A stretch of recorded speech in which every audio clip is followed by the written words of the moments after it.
brows start to really stand out for me. I could look at somebody's face, just like do their brows. I became known as the brow lady, all of that. Well, let me tell you what happened to me. I started to experience hair loss.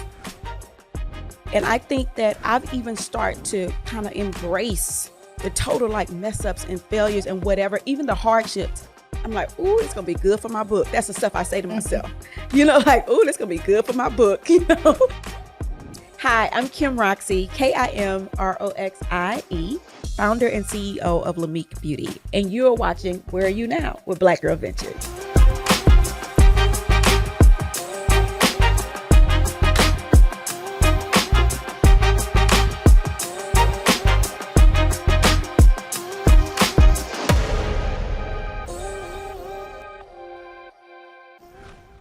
Kim Roxie, CEO of Lamik Beauty. Welcome to the weigh-in series, Where Are You Now? I'm so glad to have you. I am so happy to be here. So, okay. I cannot remember when we met. I feel like we met, but then we also intersected. Yeah. So I think it's more like family. You know how you don't really know when you met your cousin? You know what I'm saying? Like you just know you were born into it, and then after a while you start figuring it all out. Like, this is my cousin, But I would say, I just remember, I don't know if I feel like I followed you. I don't know what I did. I just knew something. I know we saw each other in Austin one time. That was pretty pivotal time for us. But I think we had still maybe met each other before. But yeah, this is like kinship to me. The journey of Lamik Beauty has just been beautiful to watch. And I think like you're such a vibrant founder. Like, I'm just excited. Like every one of your wins is like big. Like the way you celebrate if is just amazing. Like founders, that is something to note, I think, about you. And in my opinion, is the way that you celebrate every single step you have taken. And I feel like you have like came out of the cannon with this confidence. Man, I'm telling you, like, nobody knows the times that you've been like on the floor crying, trying to figure stuff out. Like, I feel like that same level of intensity that goes into making it happen is the same level of vibrancy to celebrate it. And so I think that on this journey, like if I don't do that, then it's like boring. And I became an entrepreneur to live my best life. I'm interested in living my best life. And I think that I've even started to kind of embrace the total like mess ups and failures and whatever, even the hardships.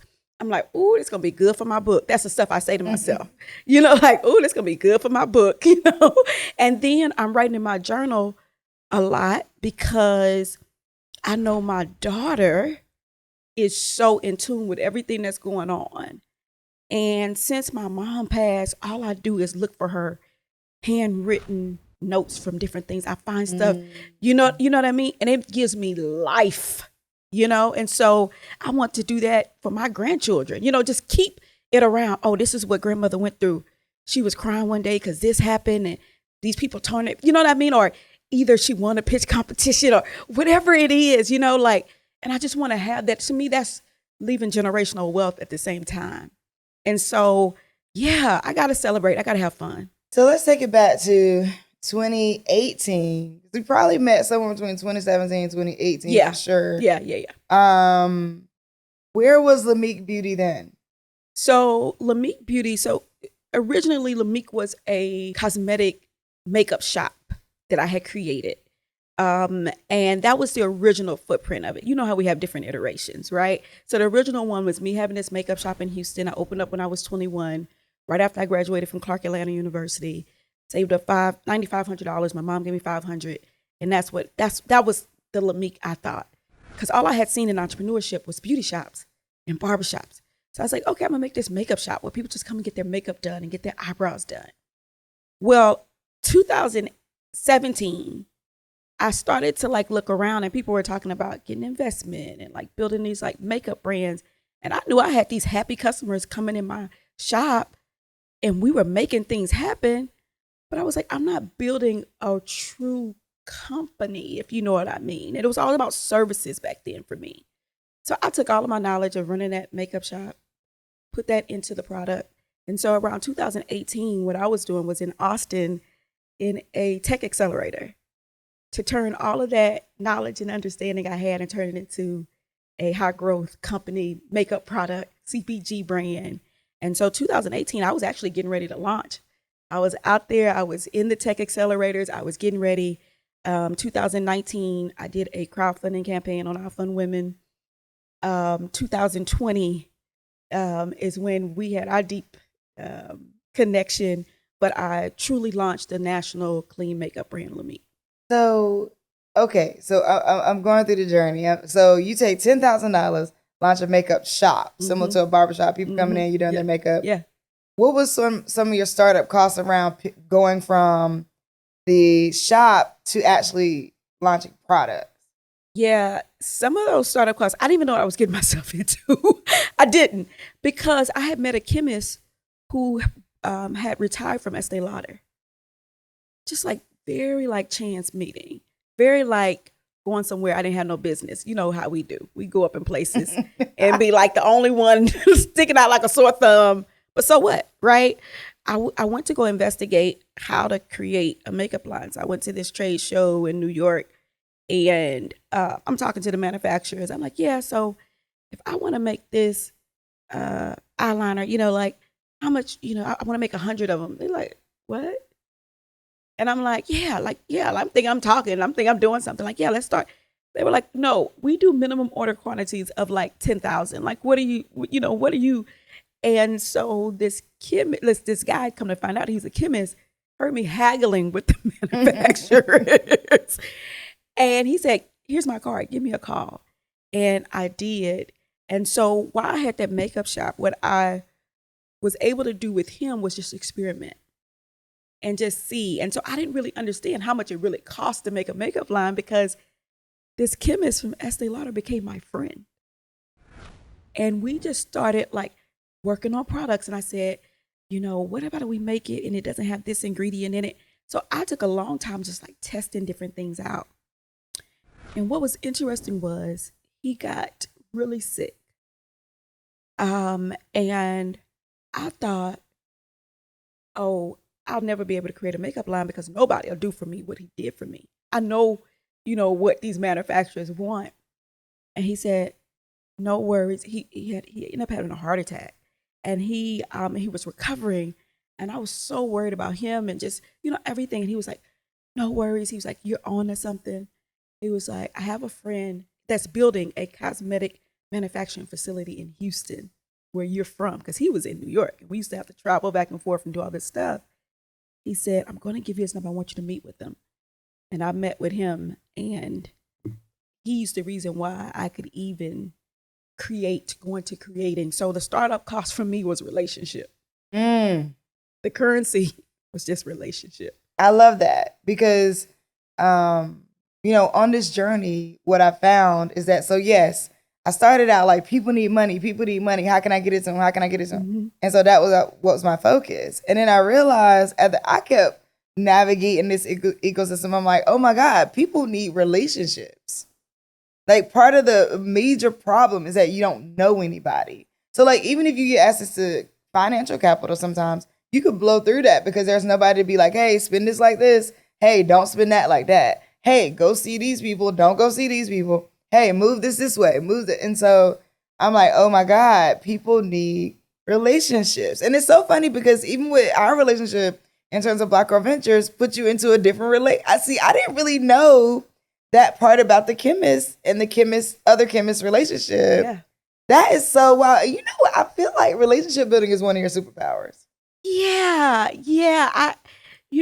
That's where some of your foundational stuff comes in. Now that I look back on my life, you know how we do. We take retrospect, you look back and you go, okay, where did that come from? Where did that understanding? And that came from church for me. Being in community relationship, seeing people every week, whatever the case might be, checking on them. Different people need stuff, fundraising, like the whole everything, and it could be a different place of community for different people. But for me, that's where it was. And that's the place I think that I learned that you be in relationship with people, things can happen. And so then I started to learn in business, that's what it takes. Mm-hmm. People look out for their people. That's right. People hire people. People fund people. people partner with people, you know, and I'm like, it's not just about the finance in Yeah. that way. It's the social capital all the way. Okay, so you meet this guy, and how do you even know what to proceed? Well, I guess because you had the makeup shop, because I'm like, how do you even imagine I want to start with what products? Was this a part of the makeup shop as well? Like, you knowing, like, I want to start with just an eyeliner, and now you have an amazing brow brand. Like, how do you know where to go? Yeah. So for me, self-experience started to come in a little bit too. So 14 years, I live in the most, I lived in the most diverse city in the country. Houston is actually the most diverse city in the country. So I had people coming in my makeup shop, every skin tone, every complexion. So I can really say I've seen it all in regards to that. Taking that experience, I started to become this brow whisperer. And so I didn't even know it. But I went and got my aesthetics license because to work on people's face, I started to look at like, what do you need? And I was like, okay, I need an esthetician license. So I became an esthetician, and brows started to really stand out for me. I could look at somebody's face, just like do their brows and shape them the right way. And I started to get a lot of notoriety for this, local media, all this stuff. And so I became known as the brow lady, all of that. Well, let me tell you what happened to me. I started to experience hair loss. Happened on my scalp, happened on my eyebrows. So now the person who's known for amazing brows, my own calling card has left me. And I kind of was like, so I was like, this is what I do to my brows. I started experimenting, doing different things. So my first product that I really created was my brow products to put on market because that's what I needed. And I always would tell people 75% of your face is framed by your brows. Your brows frame 75% of your face. Well, listen, I can't do a good brow to save my life. Okay. I didn't do these today. Somebody else did them. And she did a good job. And your brows look amazing. Yes. But something that you just said, which is like, wow, is my own calling card. Sorry.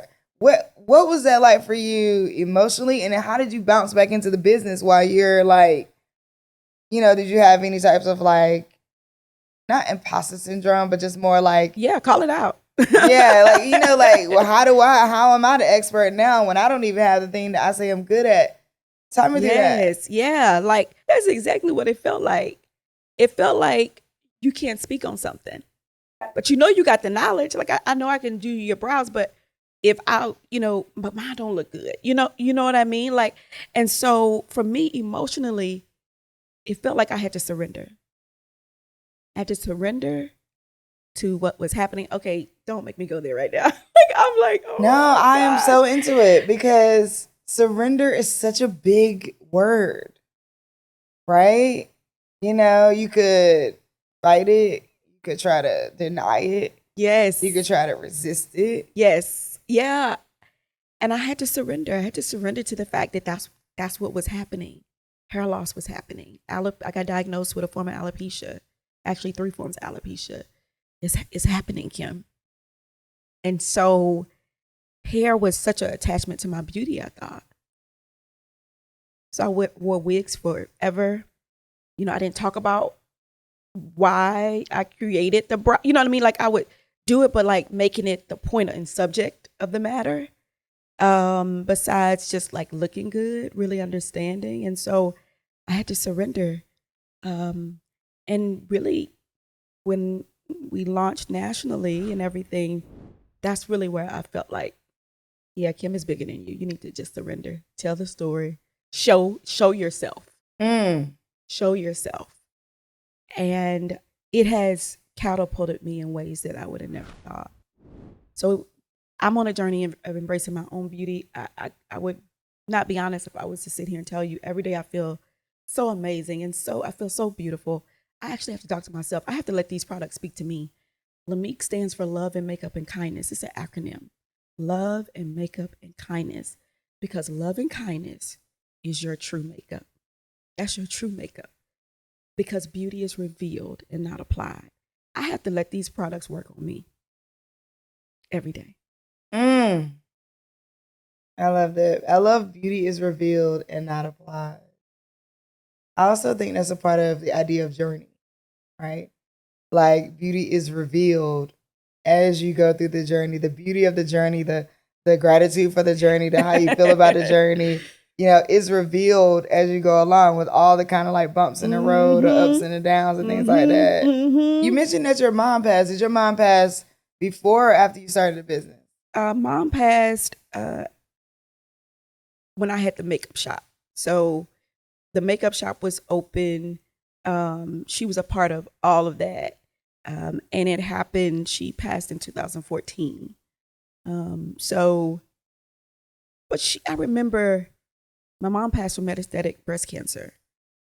And that was another big moment for me to say, yeah, you're going to make products with no parabens, no talc. My mom loved makeup. So I don't even particularly love makeup like that. Like that's the reason why I have this quote, beauty is revealed, not applied. Like it never was about just makeup for me. I like making women feel good about themselves. And now, making just people feel good about themselves, right? But my mom loved makeup. I'm not telling you, this is a girl who sat at her vanity, put on her makeup before she go work at the post office. Okay, my mom worked in the mail room. Like this was not no corporate job. And so for her, I was like, oh yeah, I got to go out. My mom used to save the business section of the newspaper for me. My mom wanted me to be a businesswoman. And she might not have had the MBA to show me, but she taught me use resources to become what you want to be. Yeah. Wow. Okay. So we're on this journey. Yeah. Yes, I love it. We're on this journey. You're out of the makeup shop. Yeah. You have the products rolling. Yeah. Sales. Where are you going for sales? Are you Facebook? Ain't that where everybody go? So Facebook, like social media. I'll just say that. Okay. Yeah, I just went right to social media. I turned on my camera. Look, what I learned was I was like, okay, I'm gonna launch this e-commerce site. I'm gonna have my products up. Nobody went to the website. I was like, where the people at? right. They supposed to know. So I took to social media and I started going live. And I started off going live during the pandemic every Friday. And I would do this show every Friday night and would sell products after products on these Friday night shows. That's where I started. Wow. Yeah. So when I met you, had you pitched at many pitch competitions before? I had pitched at some of the pitch competitions before, just trying to get some startup kind of capital, but not many. It really kind of got deeper for me in like 2020, 2021. So 2020, you hear about this Black Girl Ventures pitch competition. You remember, where did you hear about it? I heard about it. Social media, maybe? Social media. I also want to say, was I on the email list? To be honest, I wanted to pitch at one of the in-person events back in like 2019, but never, did kind of thing. So I think I was on the email list or something. I came to one of the pitch competitions before that were in person. So we're launching the first like clean beauty competition, and we are in 2020. So 2020, we're launching the first clean beauty competition with Rare Beauty Brands as our partner and Ulta Beauty as a partner. Yeah. And, it's so interesting, a little bit behind the scenes is like we actually offer Ulta the opportunity to choose the winner, because typically at Black Girl Ventures, the audience chooses the winner. Right. But we knew what was different about this competition is that the winner was going to get to sell on ultabeauty.com. And so we told them, well, we know they're going to get, this is our first time ever doing it with a store in this way. Yes. So we're like, well, what if the person y'all don't like wins? You know? But they were like, no, we want to know what the people want. We want the consumers to choose because the consumers are important to us. And Ulta is one of those stores where it could be challenging to get in because they are so what do the people want focused. And if they don't feel like they're a particular customer, and I feel like that's the case for most stores, but Ulta specifically is very, very keen on like, is the customer that comes to us gonna want this thing? Yeah. Right? Yeah. But they were like, we want to see what the people want. And so you were our first place winner. Yay! Yes. First, what was it like for you? What was it? What was the Black Girl Ventures experience like for you before you got to Rare Beauty Brands and then yeah, like we're gonna get there too. But before that, what was the experience like for you pitching to the folks at Ulta because they were also part of the panel, and just like tell me a little bit about that. So you gotta create the scenario on me. Like it's 2020. Like we trying to figure out where life going from here, right? It is, I'm from Houston. Our brother George Floyd was murdered, right? Like it's all of these things happening. And I have the opportunity of a lifetime. This is an opportunity of a lifetime to be in my daughter's room and pitch to Ulta, right? And do this pitch competition. And then with someone I admire who put it on, a Black woman who's looking out for me. You know what I mean? Like, yeah, it was a lot to that. And then to have the opportunity for my community to be able to vote. Yeah. Because to your point, it's always back to relationships. It's always just who knows who. And I didn't know any buyers particularly, right? So it always kind of goes back to that. So this is an opportunity. This is an equitable opportunity, I would say, because now my community can voice up. Now I can show all these folks every night that I've been on social media with, right? Hey, y'all, look what we got. This what's going on. This what's happening. And so I just remember the night of the last, voting, because I felt like when I was trying to get votes, I was running for president, pretty much, and it was all virtual. I'm calling people up, digital, sending them direct messages, all that stuff. And I just remember the night before, and I made sure I took a picture of what I was doing the night that I was still sitting up trying to get people to vote. I took a picture of that moment because, again, back to just the journey and just capturing moments that mean so much. I just remember being up to 11:59 trying to get people to vote, sitting up there crying up there. And when the site showed that I had prevailed with the most votes, I ran around my house and cried, just shouted wow. I want to see that picture. I'll show it to you. Wow. Oh my God, I need tissue. I'm sorry. Wow. Yeah. Sometimes you build something and you just, you just going with the flow of it. You know what I mean? So you don't really, it has impacted people. You know that it has mattered to people. Yes. But it's hard to really capture that while you also grinding. Yes. Yes. So these stories are just oh my God, just giving me life too. It helps you keep going. It's an impact amongst other people. Different when you're doing stuff and it's just you. Mm-hmm. It just impacts you and even just your family per se. Right. But you're impacting families, right? That's different. So it's not just, and sometimes we have to even change our language from I need to keep going to it's almost like we got to keep going, because what you're doing is we work. It's not really just our work. Ooh, I feel that deeply. I feel that deeply. And, we write out our theory of change. We write out our, we do what we're supposed to do from a strategic planning standpoint, right? Exactly. And we say, we are supporting women entrepreneurs, and our long-term arc of change is strengthening families and strengthening community. And so, when I hear you say, I'm pitching in my daughter's room, yeah, I was like, that's so funny to me because I was there. I could see the pitch. Yes. So, boom, you win. Our partner, who is Rare Beauty Brands, you and them develop a relationship that we couldn't even have calculated for. What was the experience like working with Rare Beauty Brands and working through, getting all the knowledge of what you needed to do to get into the stores? Because were you in stores before? No, that was my first major retailer with Lamik, the way the brand is. So it was my first one to that magnitude.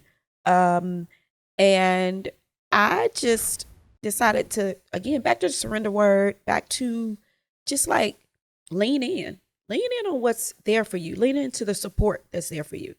They say things like, hey, we'll help you out. They had different team members. Hey, we'll help you out. And I can name some of them, like seriously, it's like Robin and, and she's like, I help you out. I'll talk to you about, and it's like, okay, like actually take advantage of that versus just like, okay. And, again, spending money on different things. Like you try to go hire somebody and then you don't even know the people. Like you're like all of that stuff when there's relationships right here for you. They're served right here for you. So take from that, right? Build from there, and lean in on that support. And so that's what I did. So they had their project manager. She was like, we can go over the dates. We can run a timeline for the project and how long it'll take. Let's do it. And my team, I just incorporated us into it. I had 2 team members who were working with me on it. I say, hey, like actually one initially, and then I ended up getting an additional one along that way because, it wasn't like you just turn around and get in the store. It took months, right, for it to happen. And we would get on a call with them. We had touch bases probably bi-weekly, something like that. Like no more than like every 3 weeks. Michael Jordan connected us with their warehouse who sent their products. There's a certain way that, the products have to be sent. And he connected us with them and we started working with them. Like we basically, I adapted their team. It's basically what happened. So talk a little bit about like, what does it take to go from selling maybe in smaller retailers or, and on your own to going into a bit, like what exactly did they help you with? So they helped me with the whole, like, it's a whole planning behind that. There's negotiations that have to happen. They helped me with the negotiation part. I remember coming to them saying, this is what they said. And then they were like, try this. And I said, okay. And I tried it and it worked. Some of the terms I have, people are kind of like, those are the terms? Like, yeah. And just keeping it real, like sometimes as a Black woman, you feel like you can't push for things because you almost feel like you don't want to lose the opportunity.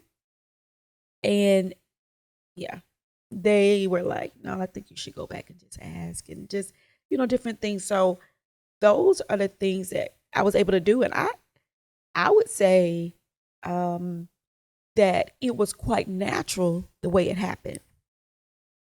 I didn't feel like a burden. It was very natural. Chris was very generous with this team. And I think that that's something that, like you said, I didn't realize that was going to be a part of it. And being able to lead up into that launch, we had to do our part in a lot of ways. A lot of things we had to do on our side, our team had to do to get ready for that launch, for it to be successful. We had a huge successful launch online. This is all just .com, right? We had a huge successful launch, but without that preparation to be able to get there, that timeline, having a project manager, all of this stuff, it wouldn't have been as flawless. On one of our, we had an IG live with Chris, who's the CEO of Rare Beauty Brands, you and him. And something that you said, I have never forgotten to this day, which is like that relationship really restored your faith in allyship. Yeah. And that for me, that's deep because of the work that we do in the community as Black renters with women and Black women, and a large part of what we had to face is a community, is just having been oppressed by the people that we need help by. Yeah. We're like, hey, we need to be allies with you, but like, we don't really trust you, but like, we don't really know if you really down, or like, are you for real? Are you not for real? Are you telling me the truth? Are you not telling me the truth? Are you going to really help? Like, you saying you'll help, but then I call you. Are you like, there's so much of that. And right in the middle of like the pandemic, the quarantine, the pandemic, and right after George Floyd, right? Like this huge sort of performative allyship kind of happened where people are like, oh, I'll take a call, but like really didn't take any other steps. That was a huge, huge, huge thing for me to hear you say that. And so I was just like, Thank God, because I also don't want to be putting people in relationships with people that are not great. You know what I Right, mean? because it's a little bit of matchmaking you're doing here, right? Yeah. You want to be careful with that too. Exactly. All right, so we go from $10,000 launching a beauty shop, then we go into relationships to help formulate the product. Yeah. Then we go into now crossing over 6 figures mark and beyond. And so I'm going to ask the question, where are you now? And that could be multiple things, personal, financial, product-wise. Where are you now? We now at a place where we're ready to go into physical retail. We are really building up our team right now. And the way to be able to do both of those things for us is to now secure larger capital. I think that it's all about, you kind of mentioned this earlier. To me, it's about getting things when you're ready for them. It's about being able to capture the moments like when you're ready to stand up to them. And so the fact that we have been able to still maintain our relationship with Ulta.com. We just recently launched a whole lip gloss exclusives products with them on their site. Yeah, well, show us what you got. Okay. So we got what I'm wearing here. The iconic, I Am Iconic lip gloss. That's important lip gloss that's available on You Ulta. is important? Okay. Hey, you is important, okay? I wanted to name it things that really speak to us and build us up, really. And then we also have our brow kit that we actually launched with them, which is a value set, and then also our mascara and brow gel. Our brow gel, one of our top selling brands. I remember when they did the 21 Days of Beauty, it sold out on Ulta.com. So we came back with this beautiful set where you get the brow gel and our newly formulated mascara together, and they're all available still on Ulta.com. We're on HSN.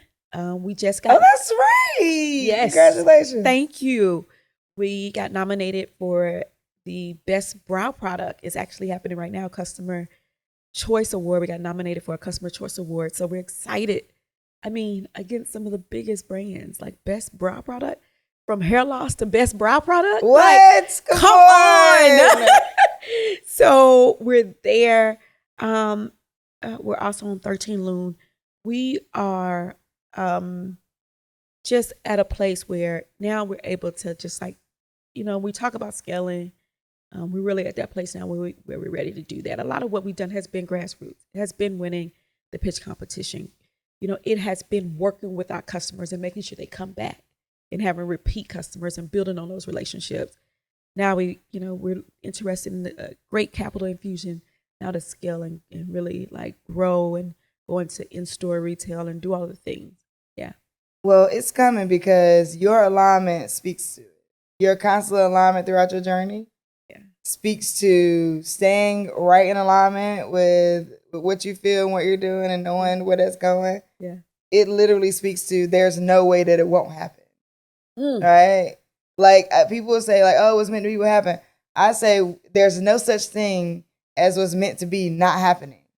Oh, actually, there was a bit of alignment that happened. So at the end of 2019, there was this beautiful dark-skinned woman by the name of Ebony that went inside of an Ulta store up in New Jersey to get her makeup done for her baby shower.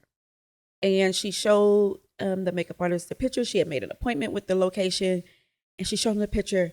When she sat down to get her makeup done, she got a little pushback. And then also started to feel a little problematic. Like, oh, we need to find, and we're not sure. So she actually took them around the store to tell them, like, you can use this on me or you can use that.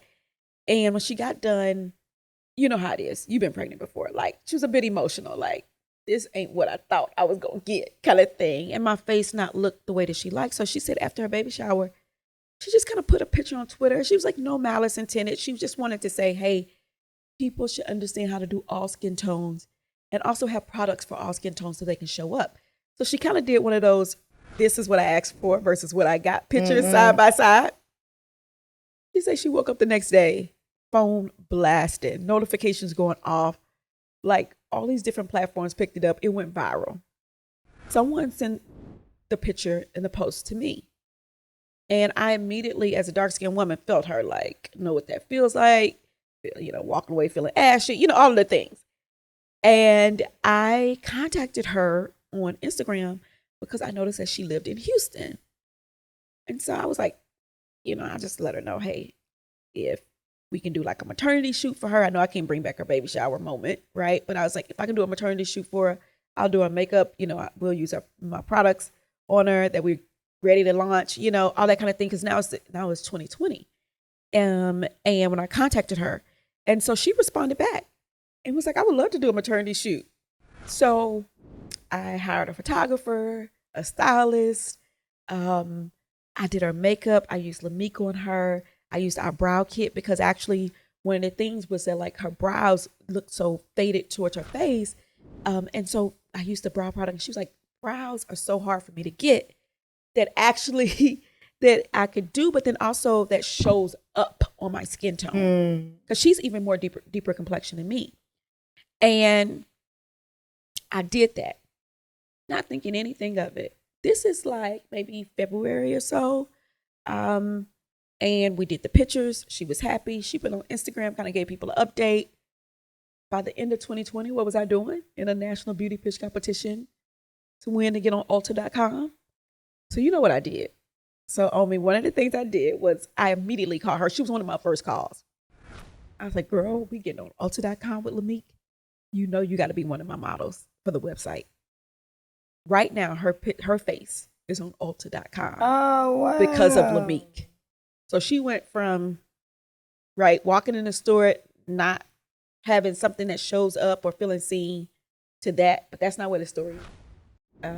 About 6 months ago, we go to the headquarters of Ulta for an event they were doing for emerging brands.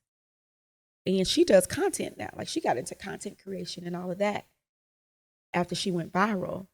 Well, I asked her to come with me to do my content for the event. She comes out to the headquarters with me. We ended up running into the CEO. Wow. We shared the story with Dave. He was so receptive.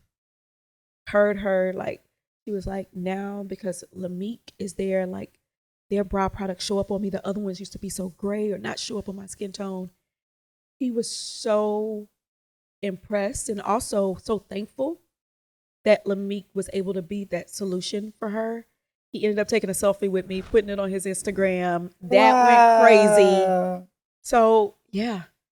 Wow. So Black Girl Ventures helps Lamik get on ultabeauty.com. Ulta solves a problem for not only that woman, but I'm sure thousands of women, and beyond, continuing, right? Like this is not the end. This story is still going. This journey is still going. You meet the CEO. I also saw you did the day in the office. Mm-hmm. Wow. I'm without words because I think it's just so fantastic. And to think that this Black Girl Ventures was just an idea for me too. Like people need help. I need to help them. And now here we are. I'm so happy. I'm so glad. And back to what we talked about, it's not about I keep going. It's we keep going. Because this is the type of fruit that's coming from your tree. Thank you for sharing your story. I appreciate you. So I'm excited to see where you go. Yes. Thank you so much for joining me on the Weigh In series. Where are you now? Your story is just phenomenal. I can't wait to see you.